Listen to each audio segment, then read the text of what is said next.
जब हम विभिन्न आकार बनाते हैं तो हम विभिन्न उपकरणों का उपयोग करते हैं अलग अलग आकारों के लिए। अब हम इसका निरूपण कैसे करें, ये देखने के लिए हम क्या करें? आइए हम एक वर्ग रेखा कापी का उपयोग करेंगे।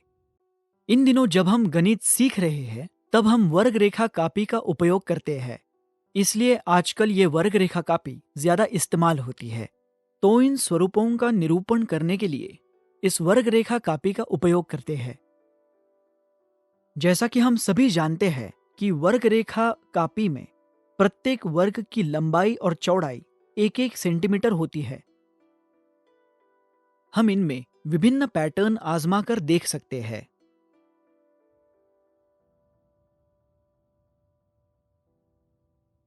मैंने यहाँ क्या किया है, मैंने एक वर्ग के लिए सीमाएं बनाई है।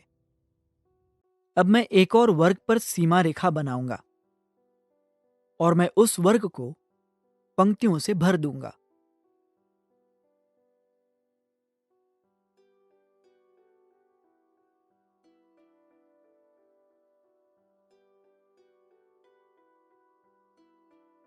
आगे मैं तीसरे वर्ग में इन रेखाओं को बनाऊंगा। मैं इसे खाली छोड़कर एक और वर्ग बनाऊंगा। अब मैं यहां पंक्तियां खींचूंगा और इसे भरूंगा।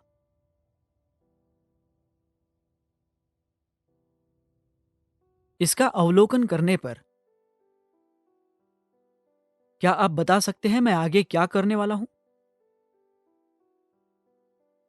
हम देख सकते हैं कि अगला वर्ग, क्या इसे भरा जाना चाहिए?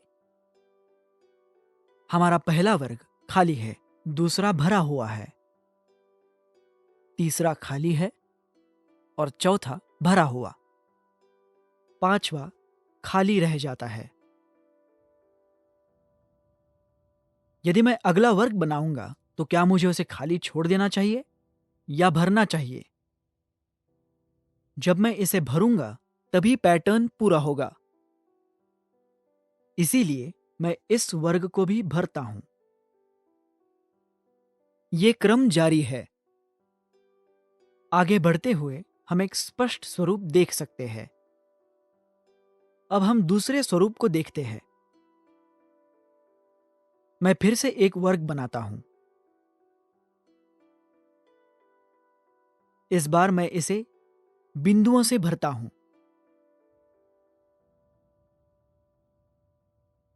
मैं एक और वर्ग बनाता हूं और इसे तिरछी रेखाओं से भरता हूं। मैं तीसरा वर्ग बनाता हूं और इसे खाली छोड़ दूंगा।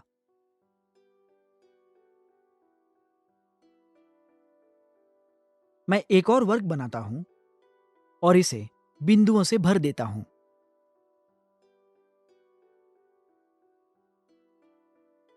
मैं यहां एक और वर्ग बनाता हूं और उसे पंक्तियों से भरता हूं।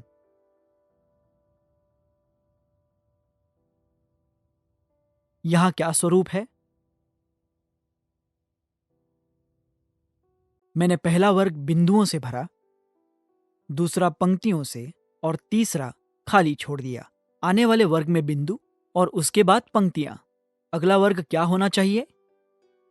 क्या यह खाली होना चाहिए या हमें इसे भरना चाहिए?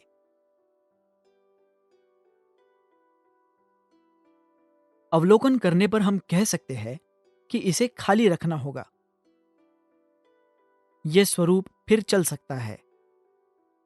इससे हम समझ सकते हैं कि स्वरूप या तो क्षैतिज या ऊर्ध्वाधर हो सकता है, या ये विभिन्न आकृतियों के रूप में भी बनाया जा सकता है। जिस तरह हमने स्वरूप बनाने के लिए वर्ग रेखा कापी का उपयोग किया, उसी तरह हम अलग अलग दिशाओं में अलग अलग स्वरूप बना सकते हैं। आइए देखते हैं।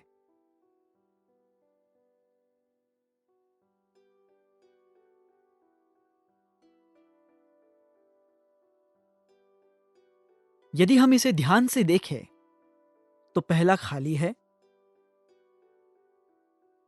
दूसरे वाले में पंक्तियां हैं, तीसरा फिर खाली है और चौथा फिर भरा हुआ है, पांचवा खाली है छठे के साथ मुझे क्या करना चाहिए? क्या मुझे इसे भरना चाहिए या खाली छोड़ देना चाहिए? यदि स्वरूप को ध्यान से देखें तो पता चलेगा हमें क्या करना चाहिए। चूंकि पांचवा खाली है, मुझे छठे को पंक्तियों से भरना होगा। यानी कि हम स्वरूप केवल सीधी रेखा में नहीं देखते हैं, हम उन्हें आड़े तिरछे रेखा में भी देख सकते हैं। इस तरह हम अपने दैनिक जीवन में देख सकते हैं कि विभिन्न वस्तुओं के अलग अलग स्वरूप होते हैं। हम उनका भवनों के निर्माण में और अन्य स्थानों पर उपयोग होते हुए देख सकते हैं।